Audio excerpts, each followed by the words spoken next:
Hello, Steve. Hello, Joe.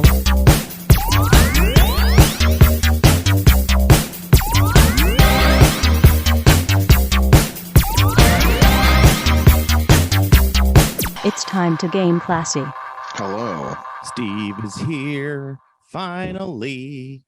I am here. I've done it. So Steve has not overslept, not forgotten, and he has gone to the bathroom beforehand. So he is prepped for this. I am guest. ready. I am ready. We are in there, boys. We are ready to talk about basically nothing. We got a #1 victory royale. Yeah, Fortnite, we about to get down. Get down, 10 kills on the board right now. Just wiped out Tomato Town. My friend just got down. I revived him. Now we're headed southbound. Now we're in the Pleasant Park streets. Look at the map. Go to the mark sheet.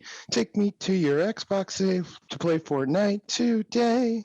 You can take me to Moisty Mire, but not Loot Lake. I really love to chug jug with you. We can be pro Fortnite gamers. Okay. Is that like a legit thing? Like, Yeah, that's a song. That's an actual song. I mean, like what would make someone want to make that song? Apparently, it is a parody of an actual song. Oh, okay. Just the lyrics are replaced with Fortnite references. Fortnite references. Yes, that will become this in the writing world is what we refer to as foreshadowing. Yes. Anyway, continue. It's foreshadowing. Welcome everybody to Game Classy. I'm your host Joe, and with me as always is Steve. Game Classy.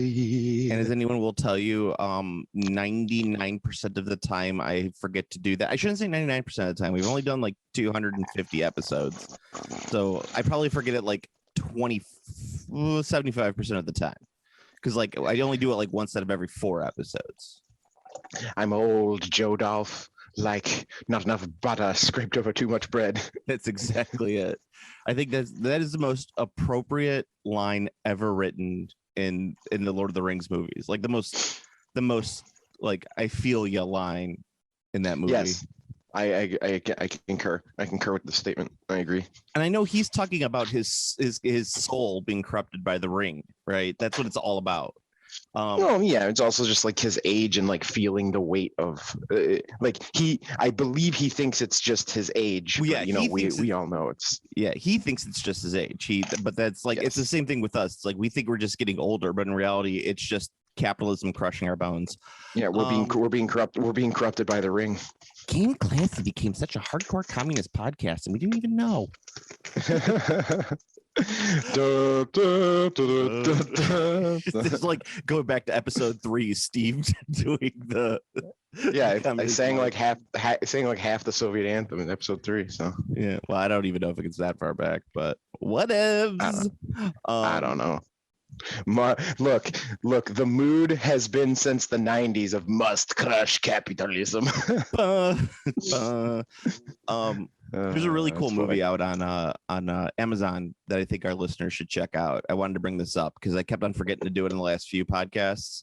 It's called hold on, I gotta look it up really quick. Just on a scale of good to bang an orc cartoon, what is the scale? Oh yeah, we got to talk about that too.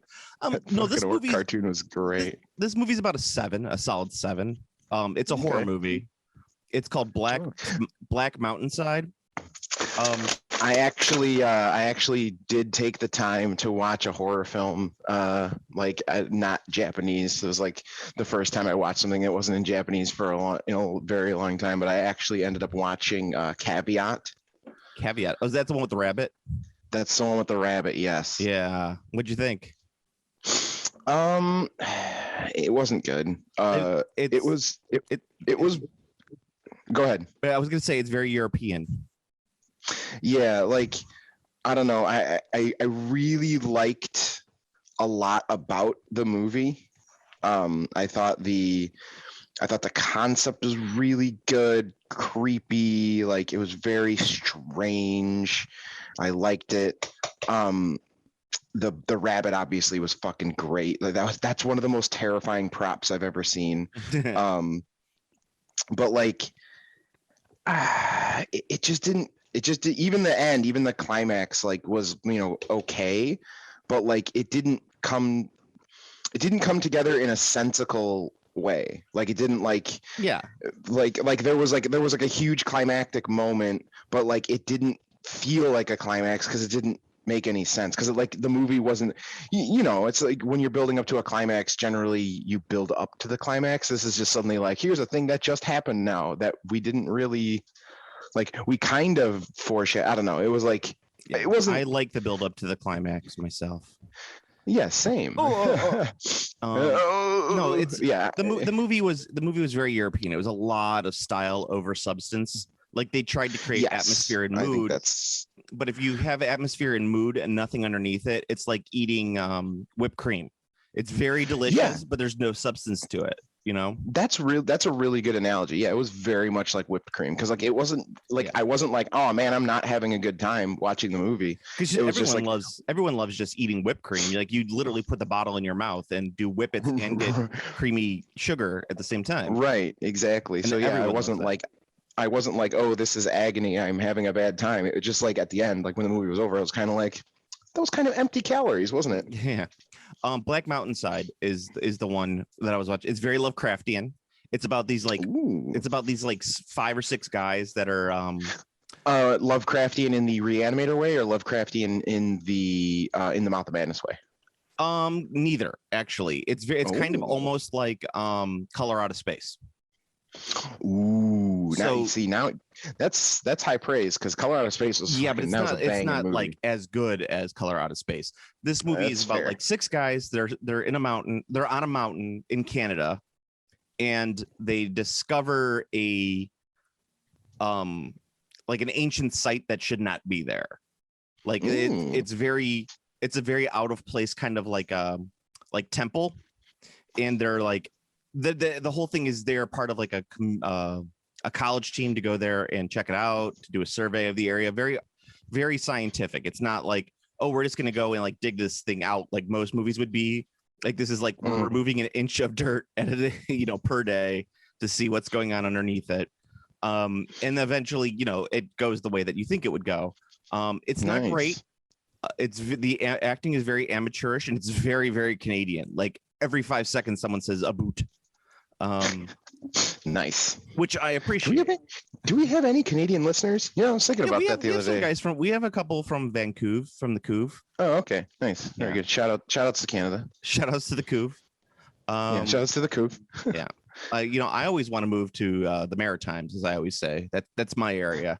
I want to talk like this. Yeah. The Maritimes. Yeah, Prince Edward Island, New Brunswick. What's the other one that's out there? The other island. Yeah, whatever. But the Maritime provinces. Did you know, Steve? There's not a lot of people know this, but Canada didn't actually become a country till like 1970. I did not know this. I knew that they were part of the UK, right? They were part of the UK. They were a province. What I'm looking this up right now. They actually became a full-on country. Where does it say that? I know the people in Canada are like, all right, it happened in 1972. But something like that. Okay, American hosers, why don't you eat some poutine? So they actually Newfoundland, which was the other part of the Maritime, joined Canada in 1949. It was like a completely separate thing until like 1949. And Canada did not adopt the maple leaf flag until 1965. All right. And official bilingualism didn't happen until 1969. Viva le Quebec. Viva la Quebec. Viva J. Sherman. Viva la Quebec. That was the first time I ever knew about the Quebec independence movement, was from watching the Critic. Yeah. Man, I love The Critic. I'm actually very pro Quebec independence. I don't know why. I don't have a stake in the claim for Quebec independence. I just think Quebec independence would be fun. I like it. Yeah. That's the kind of passion that we're here about at Game Classy. Yeah, we're very pro Quebec independence, and the funny thing is, And the important follow up of being why? Oh, because it'd be funny. exactly. I think that's an important part of the conversation. Be like, yeah, I don't know, because it'd be funny. Yeah, I love the idea. Like, Canadian history is so fascinating to me because it's something like we should know more about Canadian history because we live within 100 miles of Canada. Like it takes us. The big recent thing I've heard about Canadian history has been not good, but it's been closer to American history, which I thought was interesting. Yeah, but I mean, we live closer to Canada than we do our nation's capital. We can literally drive to Toronto, I think, in like less than 8 hours. That's true. Which some of our European listeners are like, I could drive from Portugal to Russia in 8 hours. So yeah, I know that was always one of the fun things whenever I talked to my to anyone from Europe when I was playing on the ladder for Dawn of War. They were always like blown away by how far distances were, and I was like, yeah, it fucking sucks, man. Yeah, it's and the Canadians, they have their own currency, which is the loonie, which I think is a fantastic form of currency.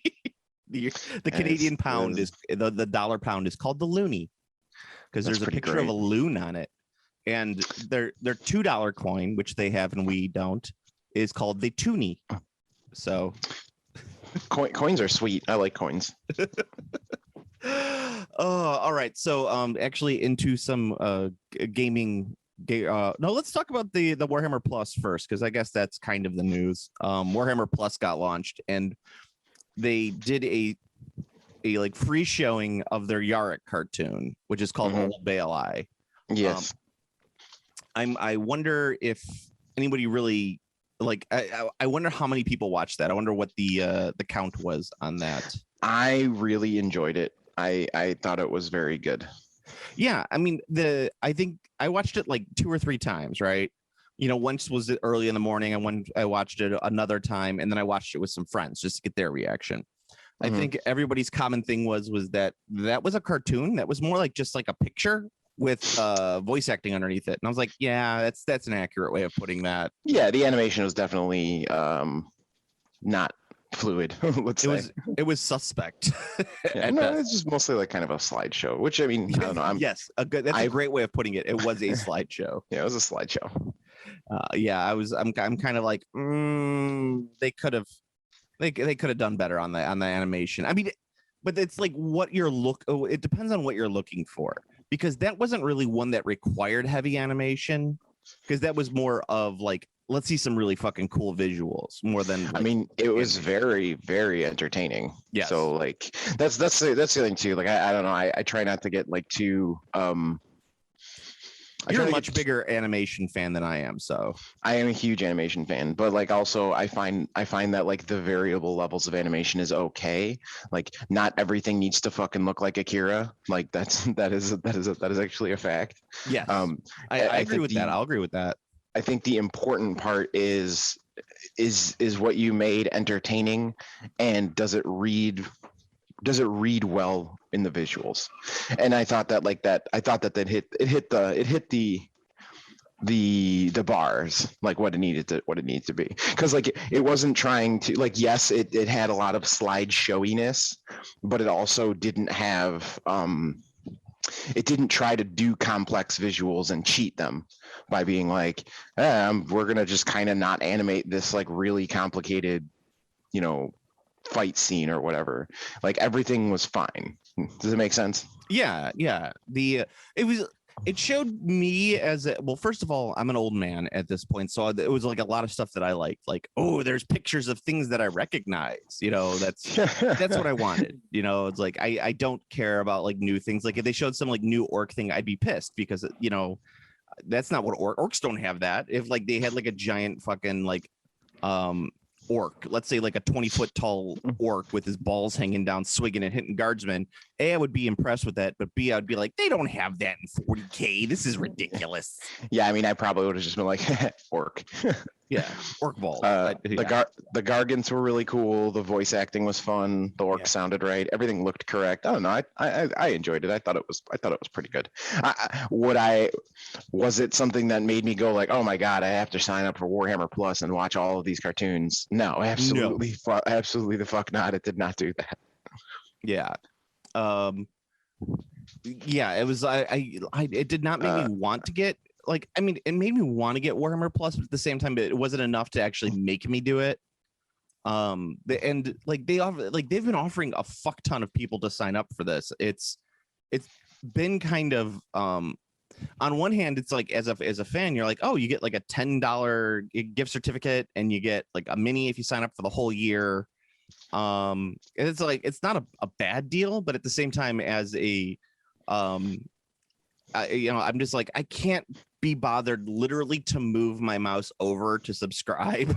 I can't. I mean, for me, it's like if I cared about those minis, sure. Like, I'm just not a minis collector anymore, so it doesn't really. I mean, I like the Assassin mini, but it's like at the same time, it's like I don't play 40K. I'm never gonna paint this thing, so it doesn't bother me. Exactly, it's the same thing for me. It's just like I have these Stormcast models. I probably won't be buying any other models, like outside of like maybe some more Stormcast models. Like, I'm good. So I don't have the like that initial oh my god, this is so cool, I want to collect all these armies. Like that's gone. I do not have that anymore. Yeah, well, exactly. And it's I maybe what I'm hoping for is I'm hoping that more of the cartoons leak onto some pirated sites, so that way I can watch them, and then if I think that I'm seeing like good content generated regularly, maybe then I would subscribe. But no, I mean, honestly, if they're I mean, it's Workshop, so I'm not gonna say that they're gonna do this because this is too smart for Workshop. Yeah, but like if they wanted to be very clever, they would have a rotating free teaser always. Like, so next month or in 2 months or whatever, they would put up, Old Bailey 2 or whatever. But I think what they're going to do though is they're going to create like a half dozen cartoons, maybe a dozen, and then sit on their hands and not release anything new after 2 years, right? I don't know. They've got a lot of people working for them now. Like a lot of the dudes who were just doing the content for free, like they're getting paid now. So like it's probably not going to dry up like that. They used to do it for free, and that's what I want on the YouTubes. I mean, I'm just saying there's a lot of people doing stuff, so it's probably going to be fine in terms of stuff coming out. I actually had a really great conversation about that in general, about the differences between Games Workshop taking down YouTube videos and Games Workshop taking down 3D printed files, because that's been like a big thing as well. That there was just another big like DMCA strike.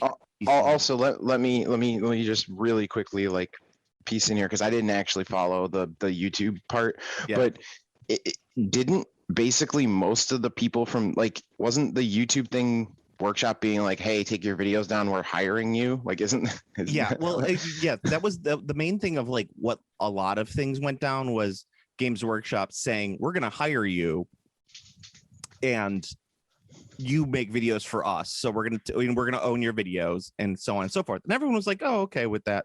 And well, the creators were like, for sure, fine, that's what I wanted. I didn't get paid for this. Mm-hmm. And Games Workshop actually didn't strike any videos. Like there because that's single strike video. That's what I thought was happening. Like I think they just literally were like, hey, take your videos down, we're hiring you. And then the only big like takedown person took themselves down. The Emperor's Text to Speech took themselves down, and that may have been like, I don't know the exact reasoning behind why. Well, he said because of Games Workshop's blah blah blah, but in reality I think that they offered to hire him. This is okay, so this might be like my behind the scenes, like my way my brain works. Games Workshop wants to hire him. Mm-hmm. They're not offering him more money than he's making through his Patreon. So he was like, no. And then they're like, well, but at the same time, then afterwards, he's like, well, I'm probably going to get struck down because of this.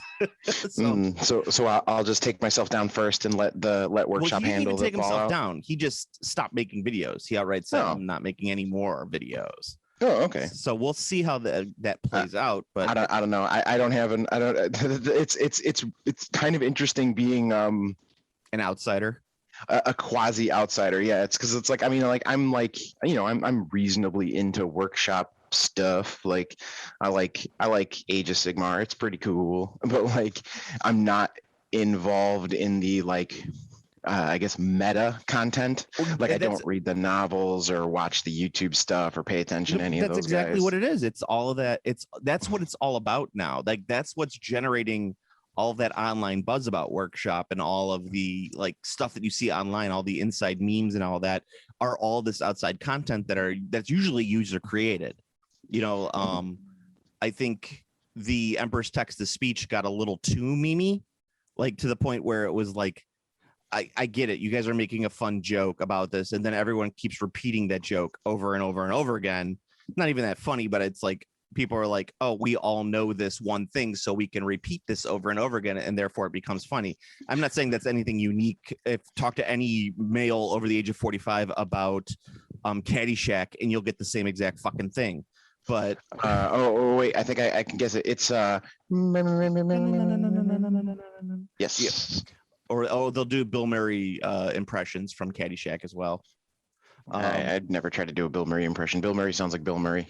Yeah, I'm a big fan of Caddyshack. It's a movie that's actually very, very good. Well, I take that back. It was very, very good and funny for its time. I haven't watched it in a while, and I fear that some of the comedy may be a bit dated, but all comedy is dated at this point. So I haven't seen Caddyshack. I actually don't think I've ever seen Caddyshack. Yeah. I'm fairly certain I've never watched Caddyshack. And it's worth it just for Kenny Loggins. I'm all right. I mean, I know the song. I like the song. Yeah, with the dancing gopher that people lost their mind about. It was the Baby Yoda of the 1980s. Yes, I remember that. And then there's a John Candy movie that was what about the Who's Harry Crumb? Maybe. Planes, Trains, and Automobiles. Oh, I love Planes, Trains, and Automobiles. That's a good movie. It is a great movie. He's just trying to get home for Thanksgiving. I'll throw a shout out to my D&D group, even though no one a very rare Thanksgiving film. Yes. My shout out to my D&D group. We did what was supposed to be a one shot, and of course, one shots never really last one shot. It was a 3-shot, but we did the DM did a Christmas in July one shot where we basically had to go through the McAllister house. It was actually a really fun session. That sounds great. However, like we didn't go planning into it, but it was all Home Alone references and all of that fun stuff. And I wanted to have a cameo by Gus Polinski, the Polka King of Chicago. Yeah, you gotta. Yeah, he was not in the one shot. Wow, your DM sucks. Well, Gus Polinski never actually was in the house, so. Ooh, you know what? I retract my statement. I'll accept this defense. Yes, and it was pretty good in that fashion. It was all Home Alone, and of course, we had to fight some other. Keep the change, you filthy animal. We had to fight that guy. We also had to fight the Grinch and the Bumble from Rudolph the Red-Nosed Reindeer. That's fantastic. Yeah, that was my only thing is that there was like 4 mini boss encounters. Mm-hmm. And I think the mini boss encounters went on a little bit too long. I think that's why it ended up being 3 sessions. I think that's a D&D problem. Like that's like I know I frequently shit on 5th edition as is correct, but I think the problem with D&D in general, and like even the older editions kind of had this a bit, but like the newer editions, I think it's worse. Shit takes too fucking long in that goddamn game. Yeah, I mean it's especially if you have mini bosses. Like I was kind of talking about this in terms of D&D, the monsters that you encounter, if you're just doing a basic dungeon crawl, there should be much more smaller encounters where they're not necessarily going to do that, or they're not going to hurt you that much, but the accumulated damage of multiple tiny encounters should be more terrifying than like big encounters. You know what systems like that? Fourth edition. Fourth edition, yeah. I guess you're Fourth right. edition has minions. It has the ability to do super small encounters because of minions, and they go over to I don't know. Like I said, I think fourth edition did a lot of things right, and they kind of like, because fourth edition was such a I don't want to say it wasn't quite a commercial failure. Like, it wasn't objectively like this is a huge failure. Obviously, like they released fourth edition for a long time, so it sold enough to be profitable without having to like immediately jump to another edition. Yeah. But it was certainly a social failure in terms of like a perception-based failure for sure, because like everyone shits on fourth edition constantly. Like, people still shit on fourth edition now. Like, there's people who are just like playing fifth edition, just jacking themselves off about how much fourth edition sucked. Yeah. But I mean, yeah, fourth regardless- edition ran for 6 years. So yeah, it definitely ran long enough to be considered successful financially, because you don't lose money for 6 years straight if you're a subsidiary of fucking Hasbro. Okay. But anyway, so fourth edition. Yeah. Oh, go ahead. no. I was thinking I'm gonna transition us once you Oh, okay. thought. So fourth edition did a lot of stuff that I thought was really, really good, and it did a lot of stuff right. It did a lot of stuff wrong, no doubt, but it did a lot of stuff right. And they kind of, because of the bad fifis, they ignored all the really good things they did with that edition and went to this, the current edition, which I think is a shame, because I think fourth edition actually offers a gameplay experience that most D&D players want, because most D&D players want the battle map. Most D&D players want to move their little toys around the fucking table, and like, if that's what most people are doing, like, make the most efficient edition for that. And that was the problem with fourth. That was the actual mechanical issue with fourth edition, is that fourth edition was not efficient. It was very good at, but if you ever played like the D&D board games, the Castle Ravenloft one or the Wrath of Ashardalon, those are legit just fourth edition. Yeah. So like, you could see how you could make it more efficient because it's playable as a board game. So like, you could do it. So I was saying, like, I'm kind of like, they didn't use like they didn't bring over minions. They didn't they changed. I actually really preferred the saving throw system in fourth edition, because of the way saving throws work in contemporary. Like, obviously my number one preference is the saving throws of old D&D, where like saving throws really matter, and like there's lots of saving throws. But if you're not gonna do that, I would much prefer the fourth edition version, where your saving throws are basically a bunch of different armor classes, where like stuff tries to hit you, and like it basically tries to hit, your dex armor essentially. Yeah. I think that's a little more of understandable, palatable design in the terms of like, we're playing a board game, because that's what D&D, like I said, D&D is the most popular board game. Well, did you ever see the old meme where it's never really happened, but there was a fake quote that was attributed to John Lennon, where a reporter asked him, "Is Ringo the best drummer in the world?" And John says, "Ringo isn't even the best drummer in the Beatles." I literally made the meme to send to you, but it didn't turn out really right. It's like, the reporter says, "Is D&D 5th the best edition in the world?" And it just said in the bottom, it says, "D&D 5th isn't even the best edition of D&D." Yes. It's fourth edition is a whole thing. I just think that, and I was talking about this too, is that sixth edition is around the corner. I don't know about that. It's 2000. It came out in 2013. It's 2021, which is, it's almost 10 years old at this point. I just don't know about that, man. Even AD&D second didn't and only lasted about 10 years. Like, I don't think they're going to go longer than 10 years with this edition. I don't know, man. I don't know. I know it's a cash cow, but there's at a certain point they gotta, the thing is, I don't actually think they do, because they managed to create a obviously, a viable ecosystem for making money. This is me just speculating here, obviously, okay, but go speculate. So the biggest difference between fifth edition and why I think. I mean, I'm not going to say that like 6th editions are around the corner because it might be. You never know. They're going to keep that under. They're going to keep that under the tightest of wraps. No one's going to know when that's coming until they announce it. Yeah.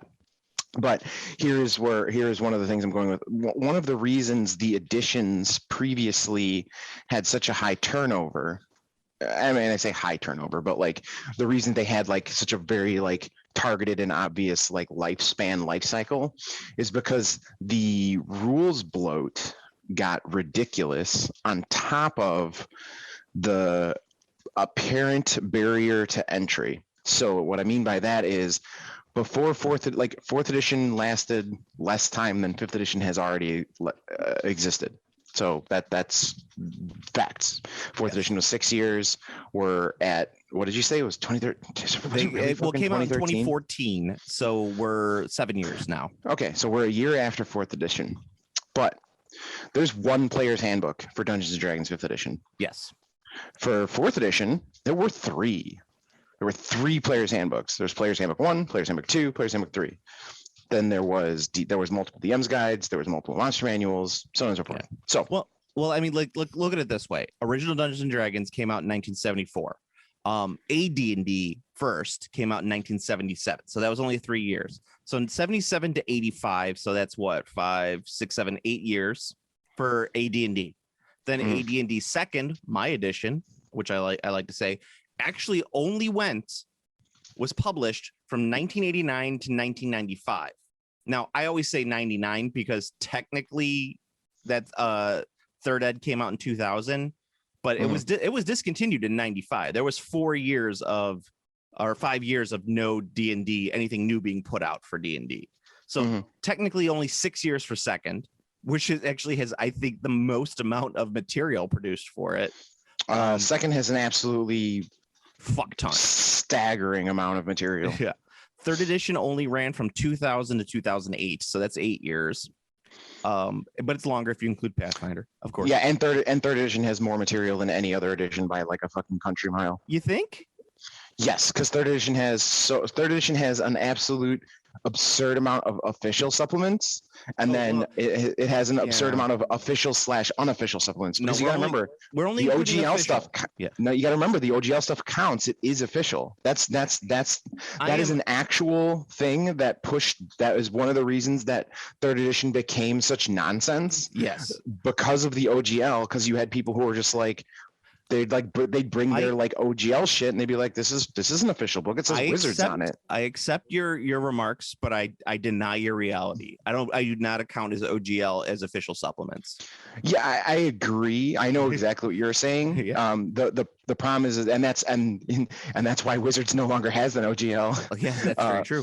But because they wanted to try and do an organized play thing with starting with 4th edition, and you can't do organized play if you're letting people who aren't your company make product. Because like I said, as someone who was playing pretty actively for 3rd edition, like if you're at the game store and you're running a 3rd edition game, you always have some clown who's just like, I want to play an Amazon Tetragata, and I'm like, what the fuck is an Amazon Tetragata? Oh, it's from this really cool supplement book called Baga Baga Ba, and I'm like, what the fuck are you talking about? That's not a book. And then sure enough, they pull out this book that has a fucking MS Paint looking ass cover, and I'm like, God fucking damn it. MS Paint looking cover. No, I will also die on the hill that 4th edition. One of the things that I absolutely hate about 4th edition is the introduction of the Dragonkin and Tieflings as major playable races. Well, Tieflings is a Forgotten Realms problem. I'll give you the Dragonborn. It doesn't matter. I will die on this hill that they're all furry cosplay. As like I said, I'm going to sidestep that entirely. I'm literally just pointing out that you can't blame 4th edition for Tieflings. You can blame it for the Dragonborn as much as you want, but you can't blame it for Tieflings. Tieflings is a 2nd edition problem from fucking Forgotten Realms, and I hate Tieflings. Yeah, well, but I mean, like that's when they were introduced into the player handbook as like the major playable race. It was in 3rd edition. It's been a long time, and I don't have my 3rd edition handbook anymore, and any of my 3rd edition stuff anymore. But I firmly believe that in that rule book, I do not believe that they were a playable race. No, the original 3rd edition book is vanilla. There's Yes. there's no Humans? nonsense. Dwarves, Well, elves. technically, it's a little nonsense because half orcs were introduced as playable race in Yeah, third edition. you're So right. there you go. They were So, in there. But you Yeah. know what? So I'll go with a half orc before I'll go with tiefling. I will not. I think a half orc is as ridiculous as a tiefling. I also don't like half elves Yeah, either. well, but- I will. Okay, you know what? I'm with you in that. I think that they're both ridiculous, but you know, I think they're stupid. yeah, stupid. But but for at me, like if you're gonna do playable orcs, just make them make sense. Like the thing that bothers me, but like I said, we've talked about it before, but like the thing that bothers me about D&D is that the world and the playable races don't make any sense in No. its own universe. It doesn't make sense. It doesn't.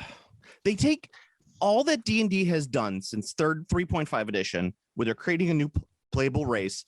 All that they do is they take an animal and they let it talk.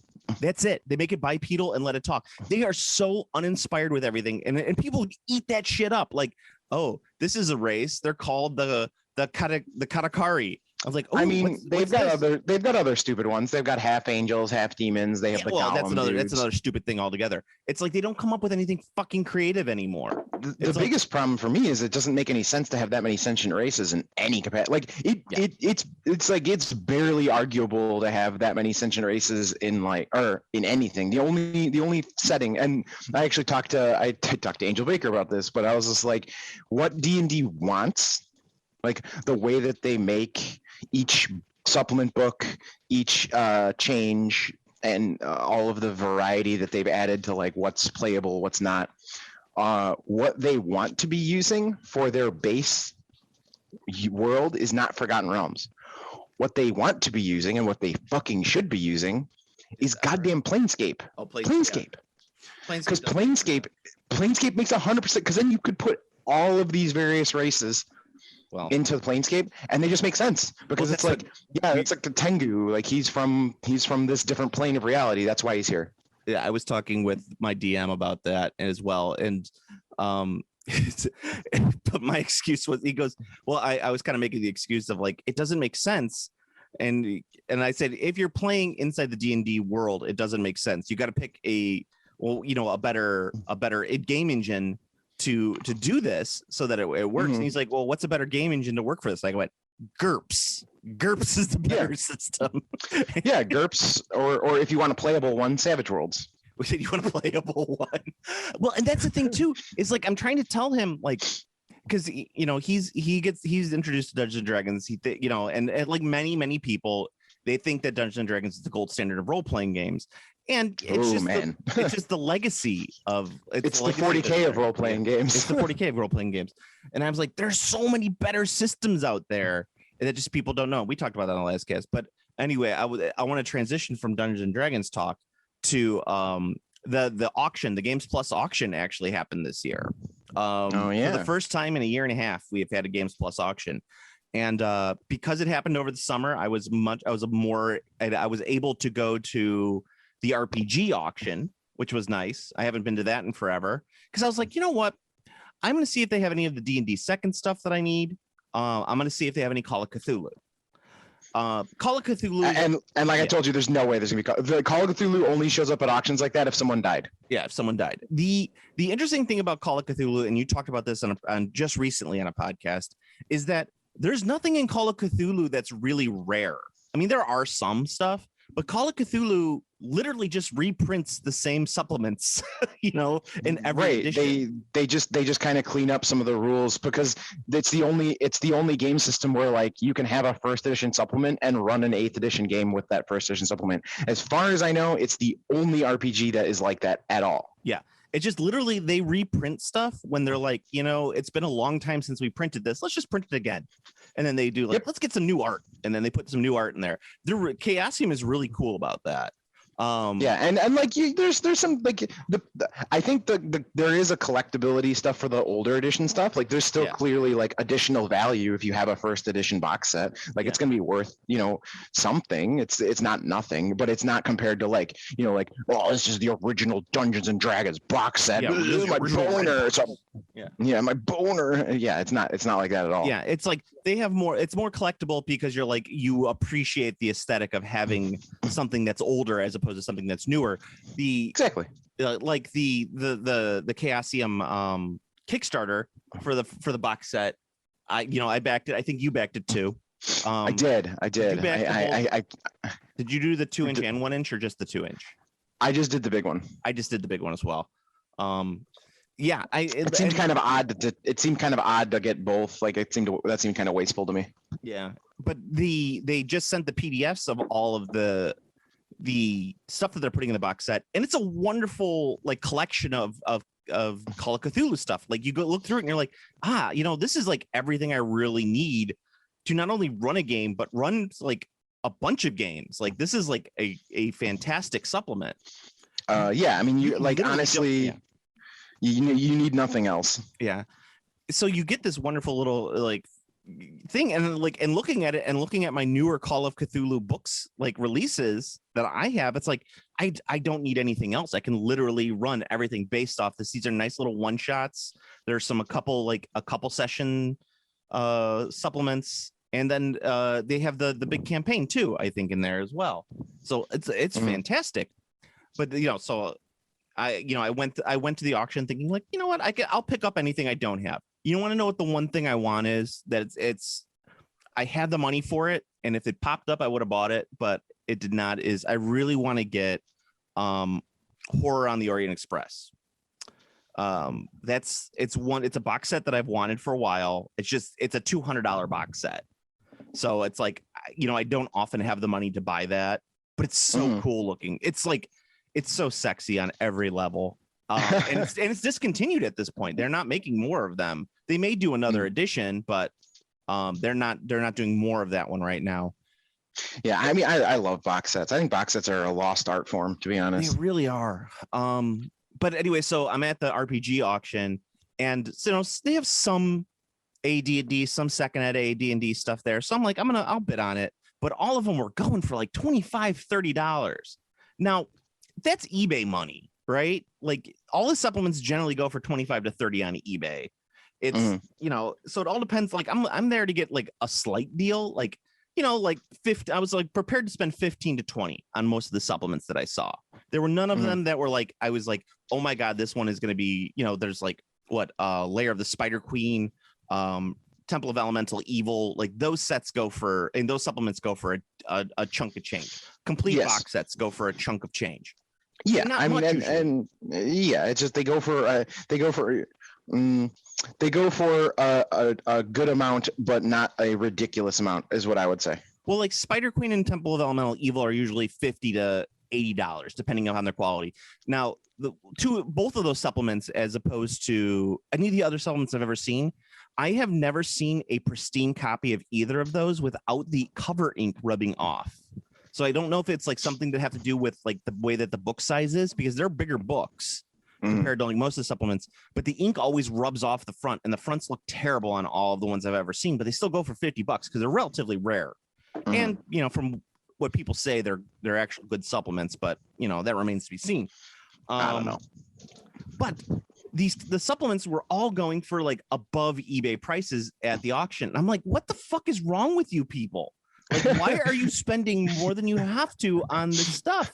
I just imagine they're being like, what the fuck is wrong with people? I deal with the goddamn customers. Yeah. Well, and that's the thing too, is like, okay, so I remember this vividly from the auction. DL8, Dragonlance 8, which is Dragons of War, went up, and it's one that I need. And so I was going to bid on it. I was like, I looked up on eBay beforehand just to make sure that I wasn't bidding over the eBay prices. The eBay price was $25 for it. And I was like, if I can get this for $20, I'll do it. So I'm raising my hand. You know how much the supplement went for, Steve? You know how much that fucking supplement went for?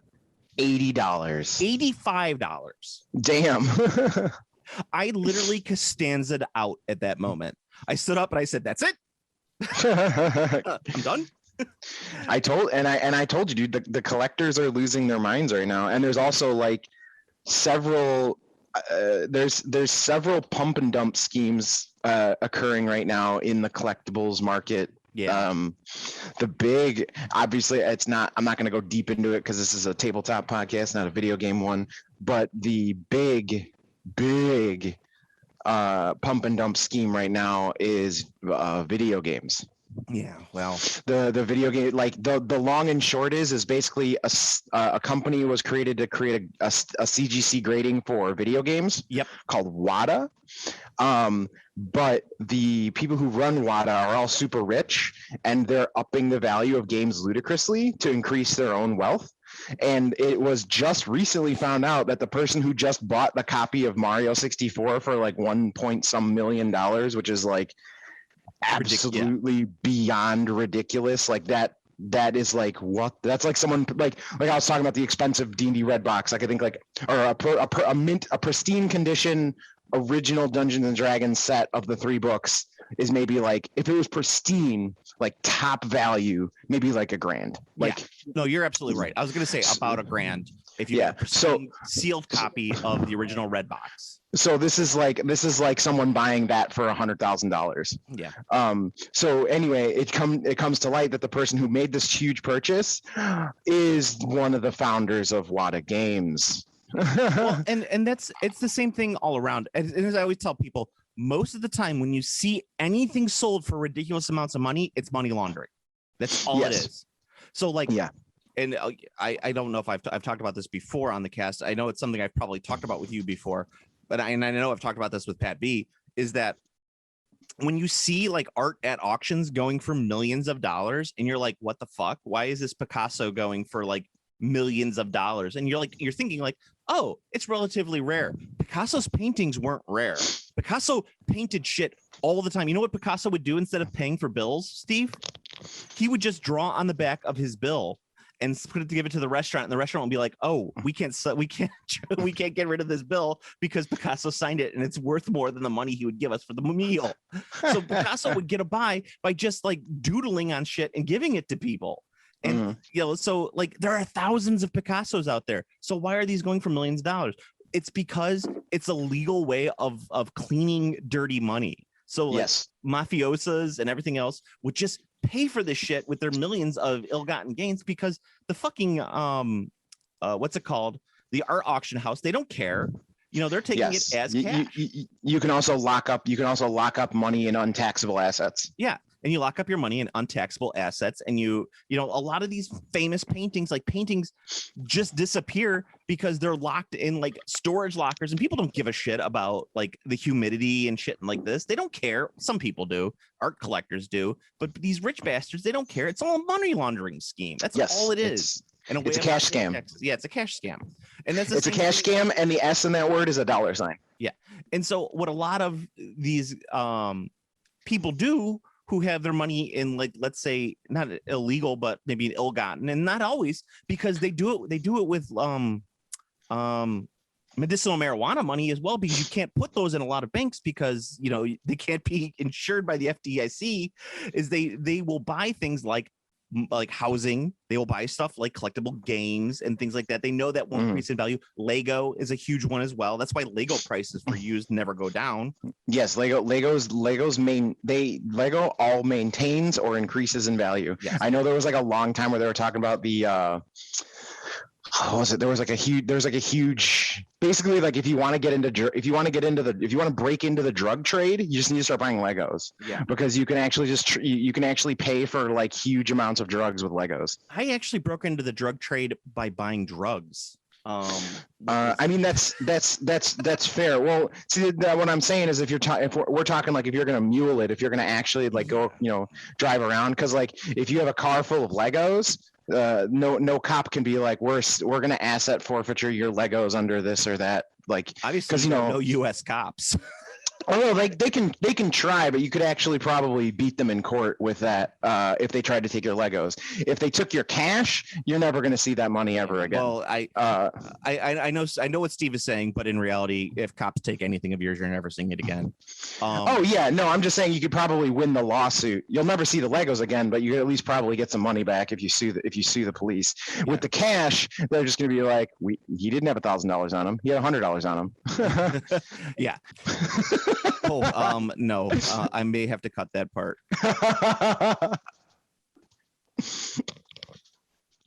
I'm putting that pause so I know where to cut. So what was I going to say? So yeah, I Costanza it out of the auction. I was like, nope, thank you. No, I'm done. This is ridiculous. I went up and complained. I was like, this is ludicrous. This is lunacy. There's no reason. So I was very disappointed with that day, but I did go back for the mini game auction, which of course I do every year, whenever they have it. And I was fully prepared for the nonsense of the bidding. And actually the mini auction was fairly calm in comparison to the RPG auction. I'm wondering if it's I'm wondering if it's the Matt Mercer effect. I'm wondering if that had something to do with it. But the RPG auction was it was mind-bogglingly ridiculous. The mini auction was great though. I got a couple. I didn't really. So I went in there specifically saying I am not going to buy anything, any Games Workshop minis at all. I'm done with. I don't need anything for Games Workshop. There is no mini that I need. So what I was really looking for was like older packaging and box sets and stuff like that. Maybe some like in blister Grenadier shit, things like that. So I actually did get a Dungeons, an AD&D minis box set for it's like Lair of the Orc Wyvern or something like that. But it's like one of those original yellow boxes with the little blue foam inside and the really really shitty metal minis, probably lead. I got that, which I was excited about. I didn't pay that much for it.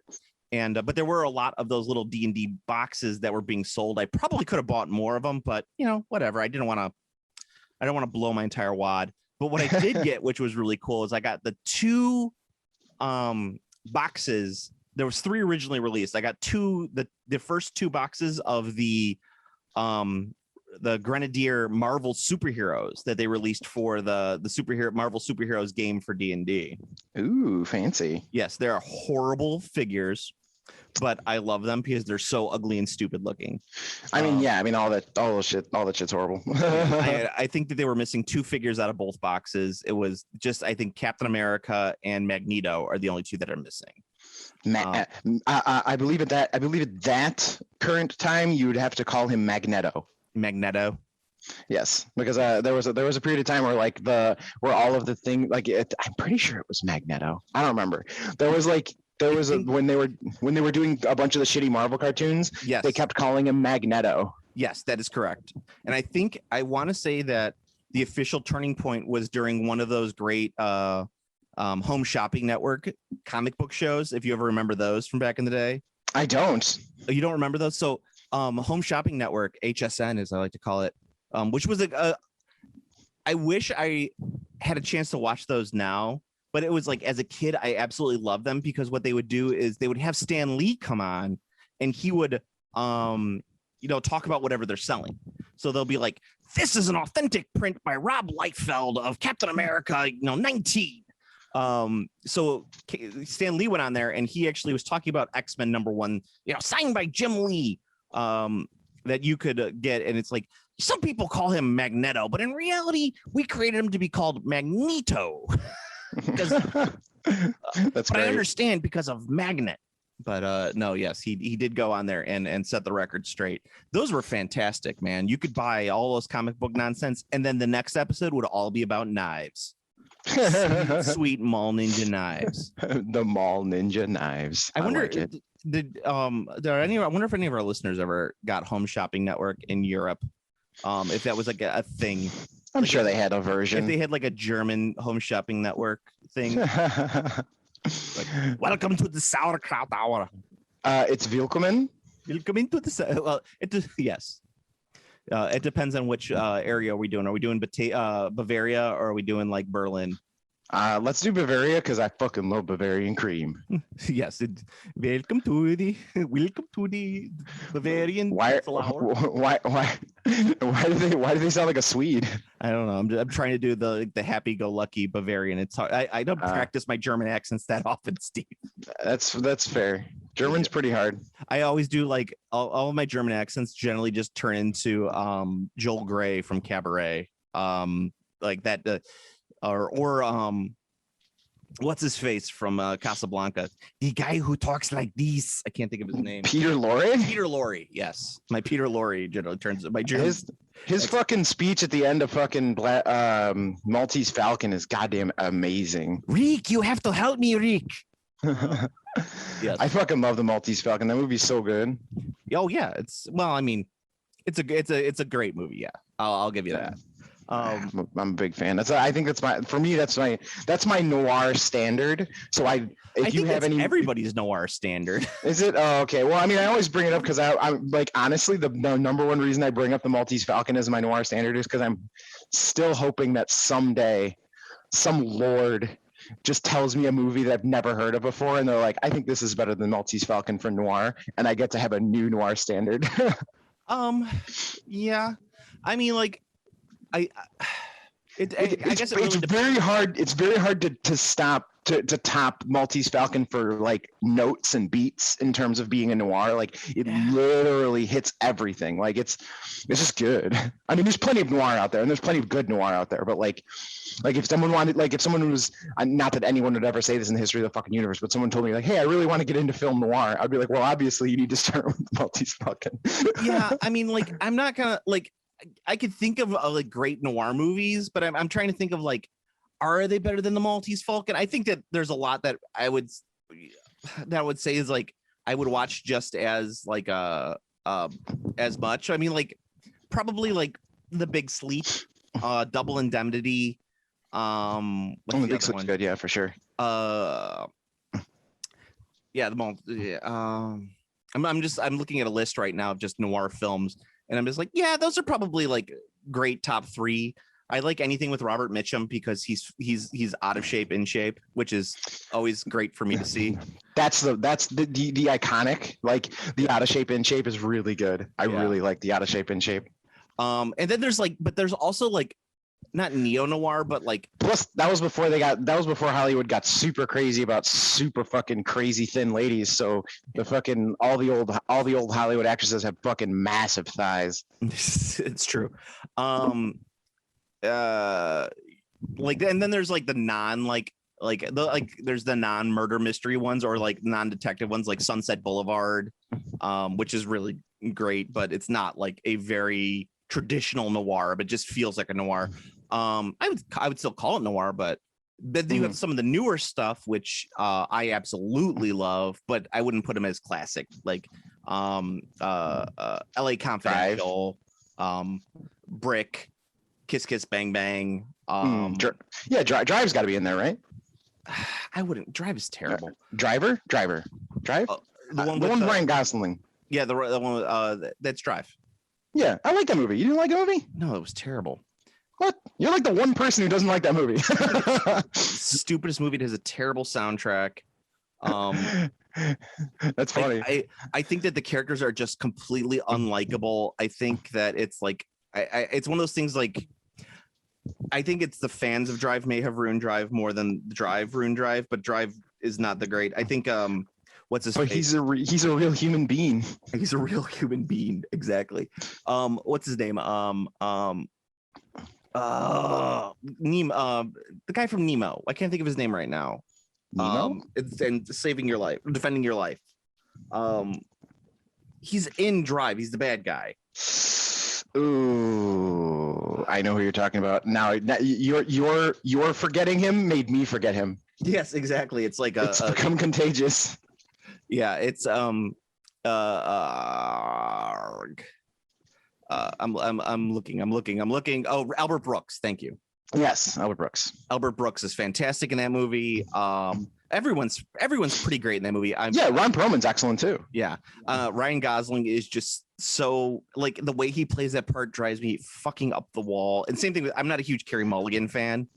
Well, you have to for Ryan Gosling. You have to blame the director on that one because Ryan Gosling is a good actor. He did exactly what he was. Yeah. He did exactly what he was told to do. So yeah, I mean, I personally don't like Carey Mulligan either. And you know whatever, but I don't know. I enjoyed that film. I don't think it's like a rewatchable. Like I'm gonna watch this. I'm gonna sit down and watch Drive. But like, unlike the Maltese Falcon, which like I do think is I'm gonna sit down and watch the Maltese Falcon. But I think that's one of the things that people really like about noir movies is like they are highly rewatchable.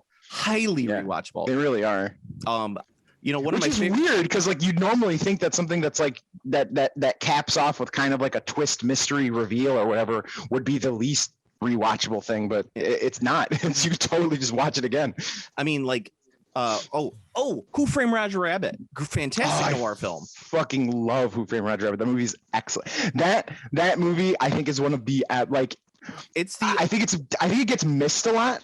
But I think that movie is absolutely 100% worthy in the inclusion of the like top 5 movies of all time debate.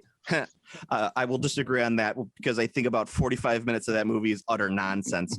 But I mean, it is a movie about a detective with cartoons, but it's still really fucking even with good. that as the conceit, I still think there's about 45 minutes of nonsense in that movie. It's still really, but it's really good. Although we've talked about that before, like editing, films all need a lot more editing. Well, yeah, and that movie in particular, the opening sequence before he even gets to Toontown is literally like 30 minutes. And it's like, no, do not do that to a movie. You're setting it up too long. You know, I think I think perhaps for me, the second half of that movie is such a banger. It makes the like first half like not feel like a slog because like just about the time you're like starting to look at your watch in the first half, the movie takes off, so you forget that you were bored for 30 minutes. Yeah, exactly. I mean, no, you're true. Because it starts off really strong, but that first act is just rough to get through. Yes, but anyway, neo noir. What's the neo noir? Pulp Alley. That's the one. Those are the mini rules for the neo noir stuff.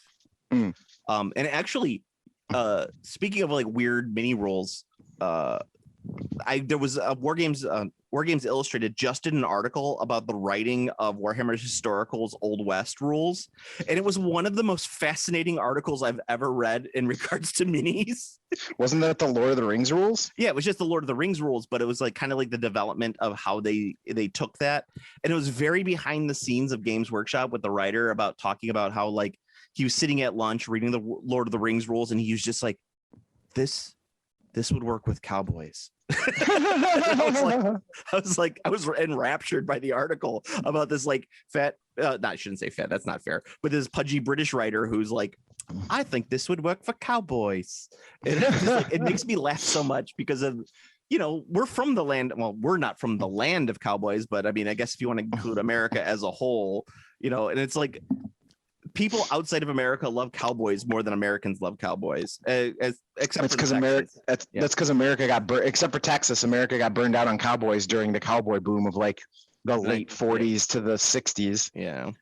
Where literally everything was fucking cowboys. Like, holy fuck, dude. Like, I'm sure you're aware, but I don't know if any of the listeners are aware. But fucking Christ, dude, media from like 1949 to like 1970, give or take, like any piece of media, fucking coin toss it, it's a fucking cowboy thing. Jesus Christ, there's so much cowboy shit. Holy fuck, can't believe it. Like I was legit like, because I was listening to some Western radio drama, and I was like, yeah, this is pretty good. I'm like, wonder if there's any other, me being a fucking innocent babe, I was like, wonder how many other cowboy radio dramas there are. Well, I mean, if I had to, as a media consumer and as somewhat of a media, I would consider myself an amateur media expert. I would say that the cowboy boom went to about mid 1970s. When Gunsmoke got canceled, and Heaven's Gate in 1980 killed the genre. Yeah, you think it was that deep? That's even farther than I was thinking. But damn. No, I think that's what that was. I mean, granted, it was like the tail end, but it officially died with Heaven's Gate in 1980. That's what I would say. The nice thing about that though is now you can get movies like Django and Hateful Eight, and you can be like, hey, it's a Western I actually want to watch again. Well, I think part of like what truly killed the Western was the fact of like once like that Howard Zinn People's History approach kind of happened, and everyone realized how shitty we treated the natives of America. Oh, yeah, for sure. Not like we like, but that's when like the major like, oh, we did what? Holy fuck, that's not good. And then people were like, well, we can't really we can't really make movies where cowboys are the heroes because they were just shitty people. So we had to start like making excuses as to why they were like not shitty people. But well, also, the whole like the cowboys in media were not like the actual cowboys in reality, so on and so forth. There's a whole fucking thing, which is why I did appreciate Red Dead Redemption 2. Red Dead Redemption. If you're interested in westerns at all and you wanna experience something that is, I think, pretty fucking historically accurate Western, really play Red Dead Redemption 2. It's got it all. It's really good. I think that the Western works better in we've seen from Red Dead Redemption and Red Dead Redemption 2. The Western works better as a video game because the protagonists are all morally gray. And you can 100%. Have that. So you don't have to have a like in a movie, your protagonist should not be morally gray because you have to identify with the protagonist of that game of that movie. In a video game, you are the protagonist, so the protagonist takes on your morality. Right. And also the situations are really good too, because you have the ability to be like I'd say like even being like a bad guy, like you can like there's still like degrees, because like they did a really good like Red Dead 2 especially, they did a really good job of making your character reflect your player choices really well. And like even if you play him as like as villainous as possible, like he still doesn't like come off into like a cartoon level, minus, well, in terms of dialogue, I should say, because like you could absolutely be cartoonish in terms of what you do in the game. However, my absolute favorite part of that game is you can randomly like find clan rallies. And I was like, I found a fucking clan rally, and I'm like, well, fuck this. So I just immediately started throwing Molotovs on the fucking Klansmen. Oh yeah. And like, so they're all dead, and then the last one's trying to run away, and I gun him down as he's running away. And then my character's just like, I'm gonna hunt down every one of you goddamn hooded rats. And I was like, that was fucking awesome. But once again, it's like that's modern interpretation overlaid onto the Western, because in reality well, not necessarily, John Brown fucking existed, man. You can't say that like everyone was like that. So like, yes, you can say that the mass amount of society, but that I think that's a lot of that's a lot of the themes of Red Dead 2 as well. It's like, it's like they're an outlaw, so like they're a little different than thing. And it's also about like I don't know, play Red Dead Redemption 2. Anyone should play that game. It's really good. Yeah. I don't recommend video games often, but that is a game I would recommend to anyone. Yeah. There's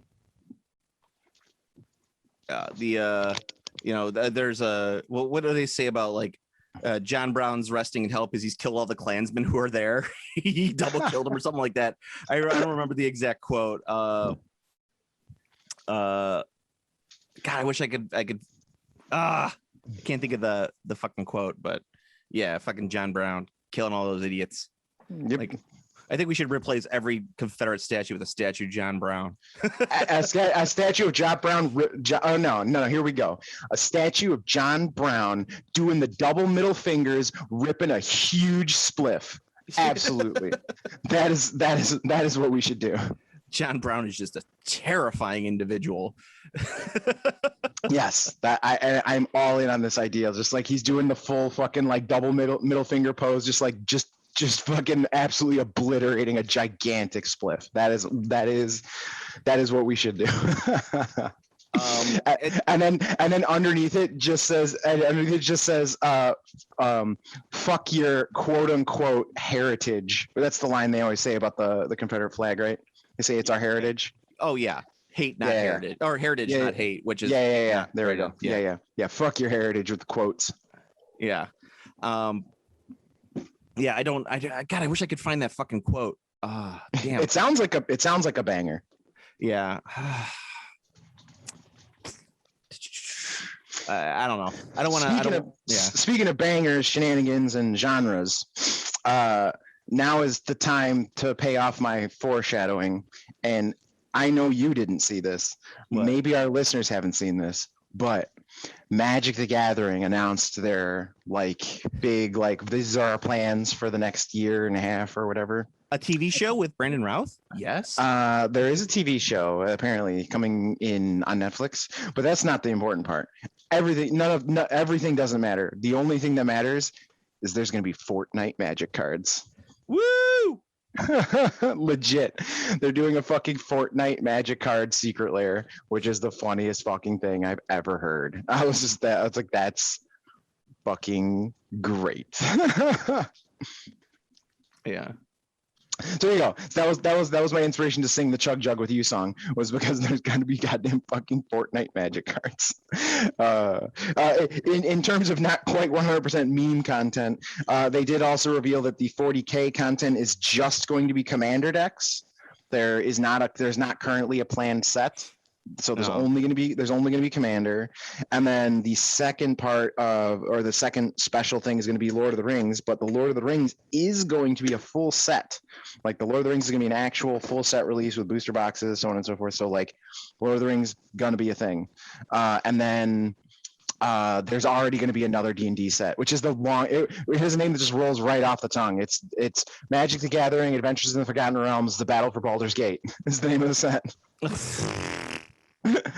Yeah, I think it also might actually have a further subline because it's not going to be a standard release. I think it's going to be a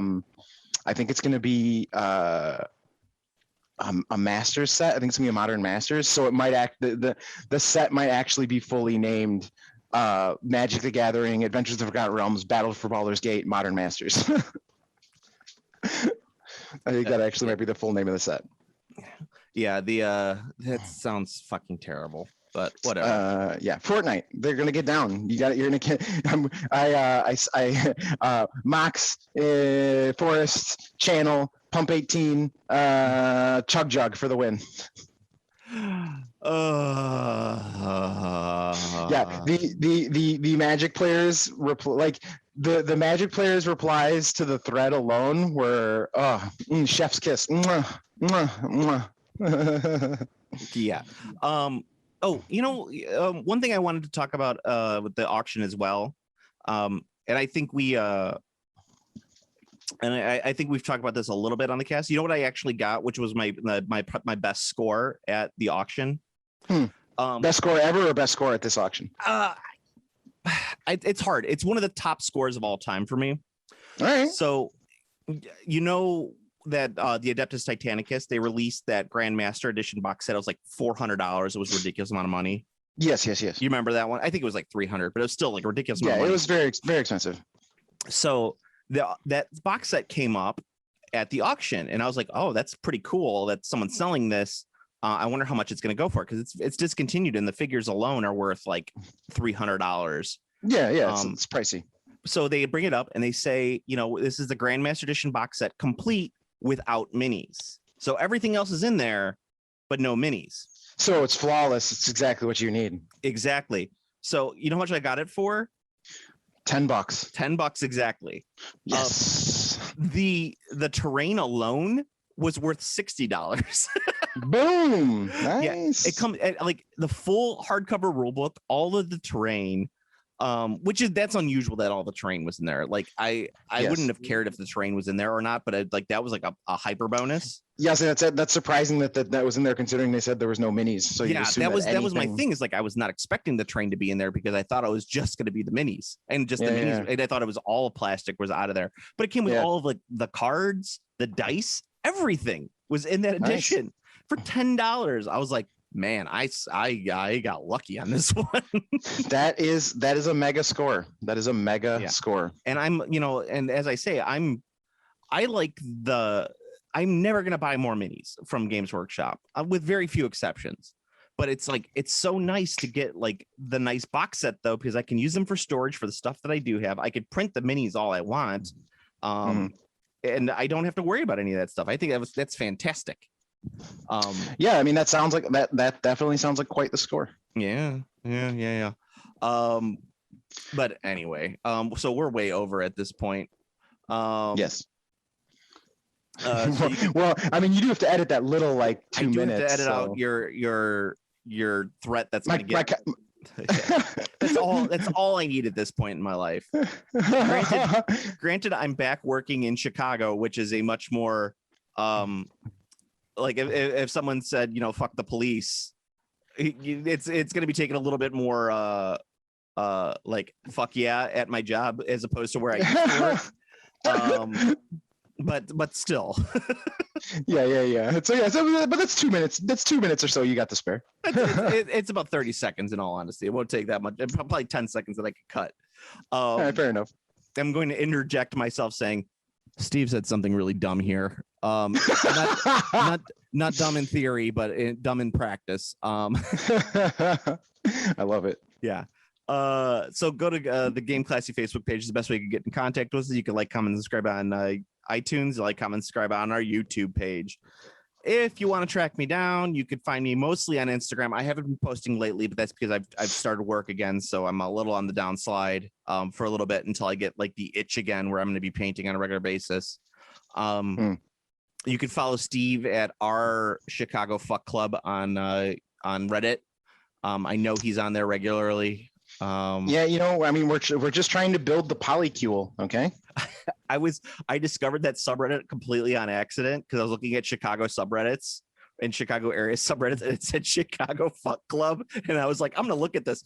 Oh, okay, that's cool for you guys. Does it deliver on the does the cover deliver? You know, it definitely delivers if you're into Chicagoland swingers and that sort of thing, you know, more power to you. It delivers. Yes, so it delivers. A lot of penises, though. Let me just put it that way. A lot of penises. I mean, I ain't got no problem with that. I got no yeah. It's a thing. It exists. I'm not shaming anyone. It's a thing. If you'd like to go to the Chicago Fuck Club, feel free. Go to the Chicago Fuck Club. Yes. But anyway, so I got thrown off there. Steve is on the yeah. I'm sorry. I was looking at penises for a second. I mean, you know, sometimes you just get distracted looking at a sweet dick. I don't want to call them sweet. They were just more dicks. Well, I mean, I'm not gonna say they're all sweet. Like I said, sweet, implying that there is a specific one that is sweet, not like, you know, they're all sweet. Not like they're all sweet. Yeah, you know. Yeah. So, anywho, Steve, until next time. Itsumo ganbatte kudasai. Please always do your best. Yatai. Later. Later. Game Classy.